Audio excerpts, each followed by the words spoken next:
দাদু ভাই অনুরুদ্ধ কি বাঁচাতে পারবে বাণীকে? হ্যাঁ বন্ধুরা, আমরা এমনটাই দেখতে পারবো ও মোর দরদিয়া সিরিয়ালের আগামী সপ্তাহের এপিসোডে। তো বন্ধুরা, আমরা গল্পের শুরুতে এমনটাই দেখতে পারবো অনুরুদ্ধ পুলিশ স্টেশনে ফোন করে বলে, বলছি স্যার, বাণীর কি কোনো খোঁজ পাওয়া গেছে? একটু পাওয়া গেলে বলবেন। এরপর পুলিশ অফিসার বলে ওঠে, অনুরুদ্ধবাবু, আপনার মিসেসের ফোনটা সুইচ অফ হয়ে আছে।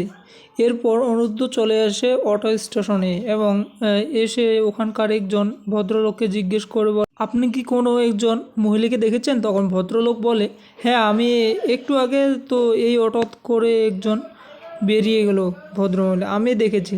এরপর অনুরুদ্ধ বলে, আপনি ওই অটোর নাম্বারটা বলতে পারবেন? তখন ভদ্রলোক বলে, নাম্বারটা, হ্যাঁ, লাস্টের দুটো সংখ্যা আমি বলতে পারবো, 39। শুনে অনুরুদ্ধ বলে, 39? পুরো নাম্বারটা না জানলে তো খুঁজবো কী করি? অন্যদিকে বাণীকে এক জায়গায় কিছু লোক আটক করে এবং বাণীও রেডি হয়ে যায় যে ও এবার ওদের সঙ্গে লড়াই করবে।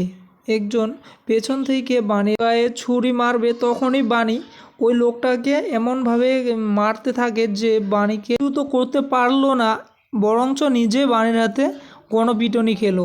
হ্যাঁ বন্ধুরা, এমনটাই আমরা দেখতে পারবো ও মোর দরদিয়া সিরিয়ালের আগামী সপ্তাহের এপিসোডে। তো বন্ধুরা, তোমাদের কেমন লাগলো এপিসোড ঠিক তোমরা প্লিজ কমেন্ট করে জানাবে।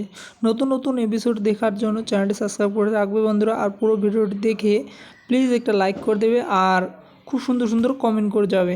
অনেকেই কমেন্ট করো, খুব সুন্দর লাগে। তো বন্ধুরা, আজকে এখানে বিদায় নিচ্ছি। ধন্যবাদ বন্ধুরা, সবাই সুস্থ থাকবেন এবং ভালো থাকবেন।